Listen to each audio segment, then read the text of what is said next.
can see I finished the second color, the field drab, and I think it came out pretty good. The same YouTube that I watched where he did the masking, he then did another technique where he like added a darker color or a different color. So I thought it's my first tank. I thought I'd give it a try.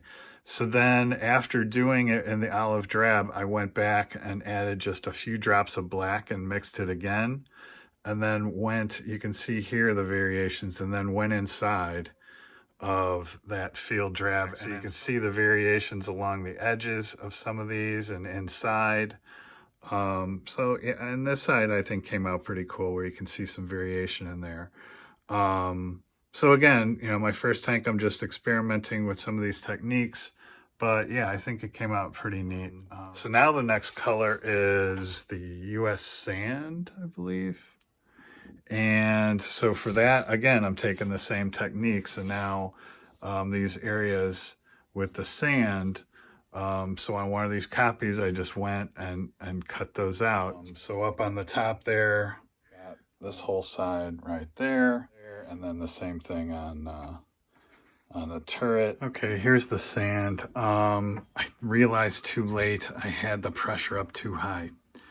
I turned it up to like 20 to clean the airbrush, and I forgot to put it back down to like 15. Doggone it. So up in here, it shot up in there. And then once I put it down, other spots came out better.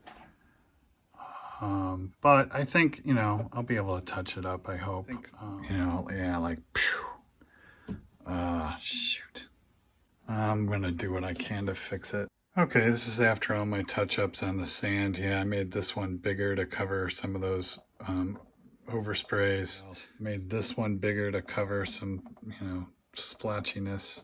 Yeah, I just went and took, one of those things and just went around and kind of added a point or whatever to fix it. And so now it's the same process again with the black. So learning from the last round on this black, I've got the sticky tacks and I'm sticky tacking underneath there and then pushing it down. Here's the black. Tried to shoot from straight above it, tried to stay at 15 PSI.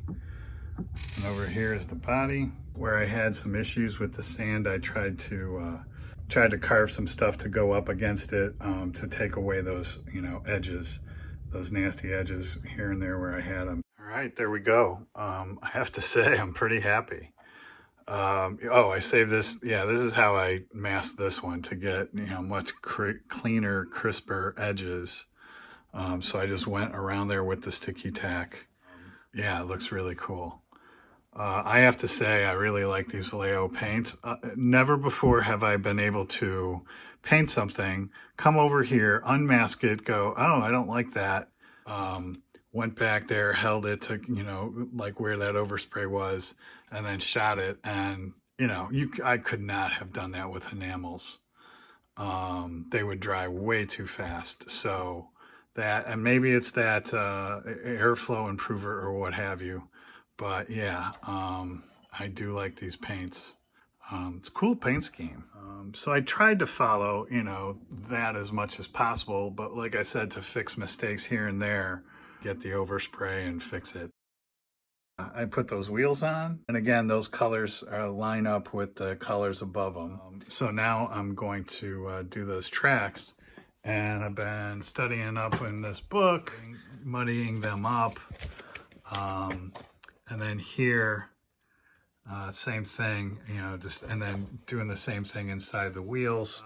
And then on this one, he does the rubber in the middle, but then goes along the edges like it should be more metallic.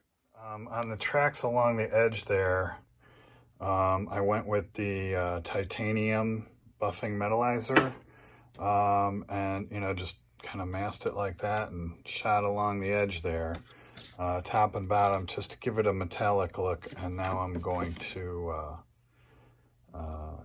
weather it and put some pigments in there and stuff. Watched a few videos on this, and basically basically what you're doing is just packing a bunch of pigments in there with some wash to get it to look like mud. So I bought this set at the same time I bought the camo set stuff, and then this wash for I thought it said for dark vehicles, but luckily it's dark. It's for DAC vehicles, which I think stands for like Africa Corps or something. But anyway, it's dark, so hopefully that'll work and it'll look like, you know, mud or whatever in the tracks. And then I just grabbed a bunch of my, you know, some older beat up brushes. My understanding is you can like mix these together to get kind of the color of dirt that you want.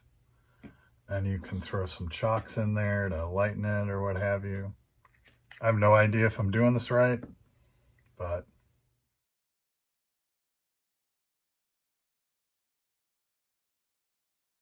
and make it look like the pads are worn. Use this to do it. Try to wipe it off. Yeah, there you go. And then see how the mud kind of stays in there. And then that looks like, you know, because the treads will be clean because they're rubbing against the ground, but the mud is in between there. So basically, kind of what I'm landing on here is putting this down. Kind of heavy, get that wet in there.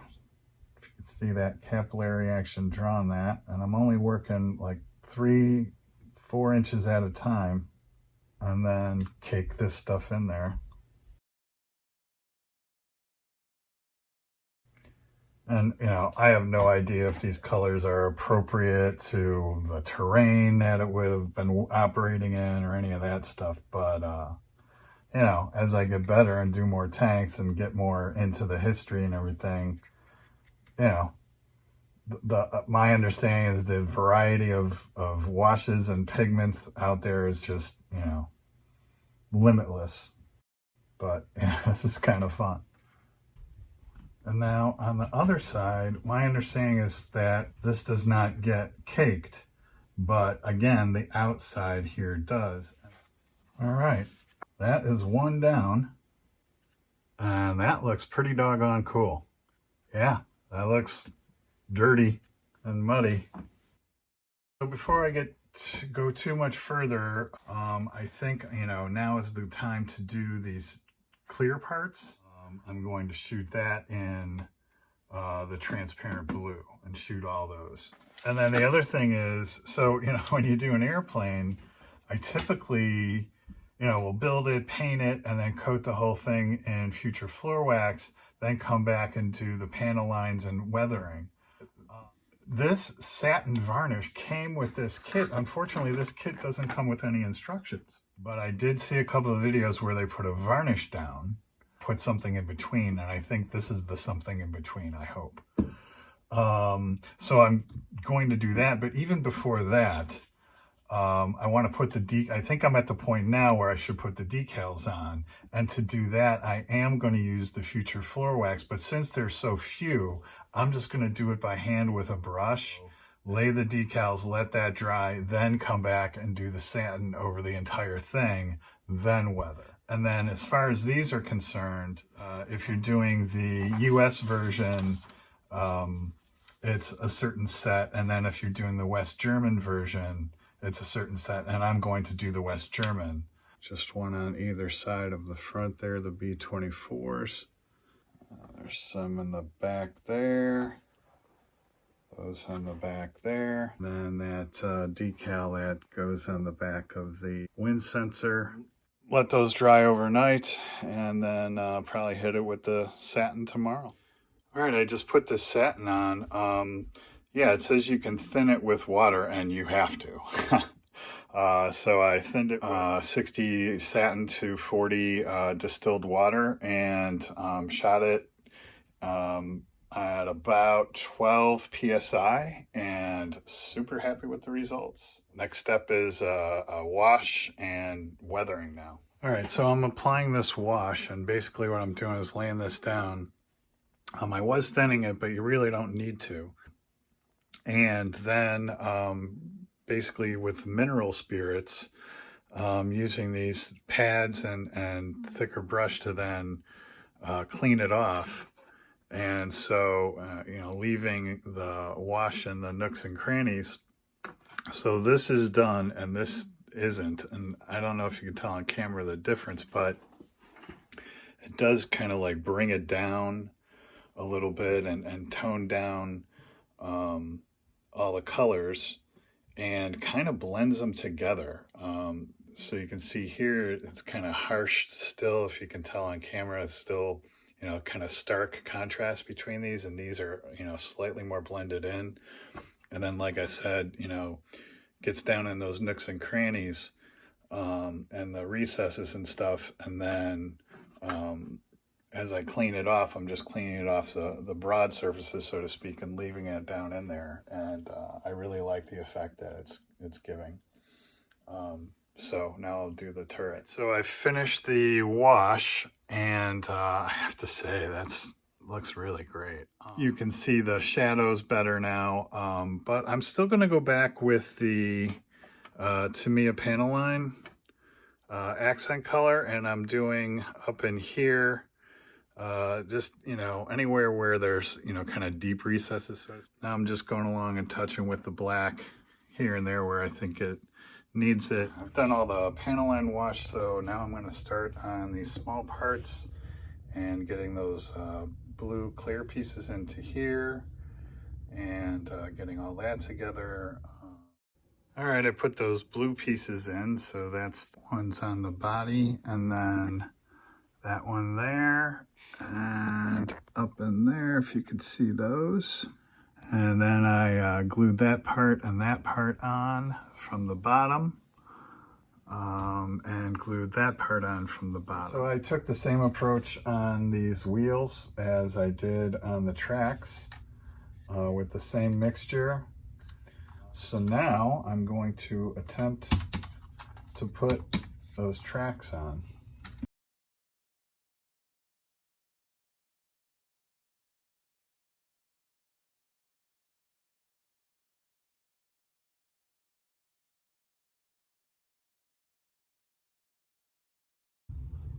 Boom. Ha! How cool is that? All right, so now I'm going to do a little bit of mud along the edges here and try to splatter some up on the front.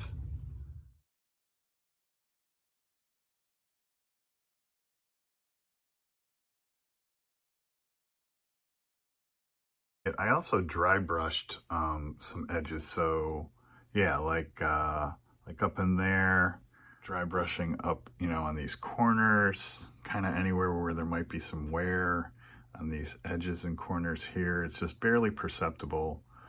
Yeah, the weathering on this is, there's so much to weather. It's a blast. So really enjoying it. Okay, finishing up here. To match the blue in the clear pieces, there's also these panels up here that have to be like similar to that.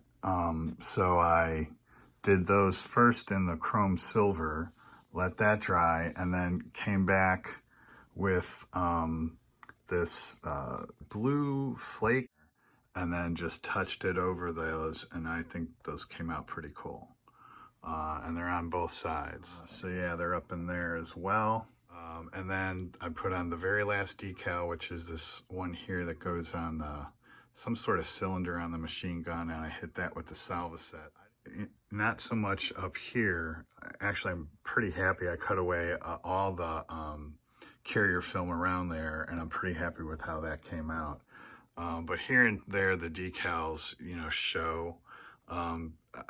Be my one criticism of this kit. My only criticism would be maybe after, yeah, here you can see, and I tried to cut away as much, but you can see the outline there. Aftermarket decals, perhaps, but other than that, and yeah, same thing there. You can see the outline a little bit, and maybe I should have just really soaked the heck out of it with the salvo set, but so that'd be my only criticism. Oh. So the figure. So I'm gonna work on that figure and kind of do that separate. I just have been so focused on this. And then I'm also waiting on those aftermarket antennas. So all I did was just cut 2 pieces of wire with a itty bitty little ball of sticky tack down in there. But for the most part, the tank is done. And again, that hatch is just sitting in there. I can open it when I get the figure done. So I have so enjoyed this, and I can't wait to share it, that those antennae aren't coming until December 6th, and I don't want to wait that long. So I'm going to put it on the turntable now and show it and do the reveal. And then I'll do a final, between when these arrive, I'll do the figure and then kind of do like a final reveal at that time, which I hope will then be my first update for the wheeled military vehicle group build. I think I got that right, but you know which one I'm talking about. The other kit that I won at the Duneland contest and show was also armor, and it was this Jeep, and this is a 1-35. And then Jared B Models sent me this, gosh, over a year ago now, and I feel bad that I haven't gotten to it. Well, I think it was Jeff or someone, Jeff Donahue said, oh, you're hooked. Well, yeah, I am. So I think I'm going to enter this in the wheeled military vehicle group build. And I want to do, I don't think it's on the box art, but it has, there's the gun. You could do it as a version with the machine gun up in the back. For those of you old enough to remember the show Rat Patrol, which was like these guys cruising around Africa in these Jeeps with the machine guns on the back, when I saw that, I immediately thought of that, and that's the one I have to build. So that will be my entry into that, and then hopefully my first update on this will coincide with getting the figure done and getting those aftermarket antenna in there. So with that, I'm going to throw this on the turntable. By the mid-1960s, the U.S. military realized it would need a new tank to replace the M60s and M48s then in service. In February 1972, under the direction of General Creighton W. Abrams, a main battle tank task force was formed, consisting of Armored Corps experts and engineers. In November 1976, Chrysler was issued a request for 11 test tanks. The first tank was unveiled to the public on February 3, 1978, and in early 1979, all 11 tanks had been delivered to various posts around the U.S. for testing. Production began in February 1980, and it was officially named and christened by the widow of the late General Abrams. The M-1 tank is a complete change in design from the former tanks. No longer having a bulky shape, the new turret is very angular and squat. It has a very roomy interior and was designed to mount a 105mm or larger gun. It utilizes spaced armor for protection against hollow charges. 3 of the 4 crewmen are located in the turret, the commander, gunner, and loader, with the driver located in the center forward part of the hull. The sides and rear are vertical, with only the front angled to deflect AT shots. There are no rounded surfaces except for the front fenders. Perhaps the biggest change with the M1 is the choice of power plant. The 1500 horsepower Avco Lycoming AGT turbine engine was selected. It has remarkable performance figures and can accelerate the 59-ton M1 from 0 to 20 miles an hour in 6.1 seconds and sustain a 44 mile per hour speed on hard surfaces and 35 miles per hour on cross-country roads. The M1 uses a laser rangefinder rather than traditional optical system.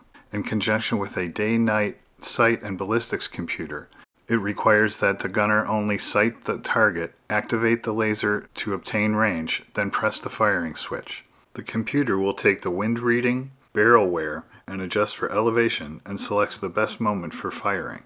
First hit capability is 90%. The M1 also maintains a backup manual sighting system. With shipments to overseas theaters worldwide, the M-1 Abrams main battle tank has become familiar to all involved with military history and modeling.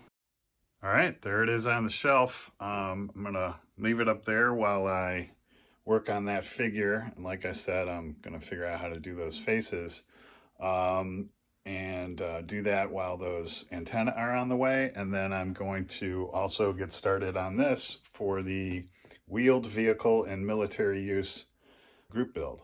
So combination semi-final reveal on that and announcement for that group build. And I want to say thanks to, special thanks to several people. First and foremost, David Chin for all his help and his videos, related videos. Just really enjoyed this build and enjoyed, you know, kind of getting to meet him and work with him a little bit. Kurt gave me some great advice. I think Jeff and a few others, and I feel bad if I don't remember, but we have an awesome community. You know who you are, so thank you very much.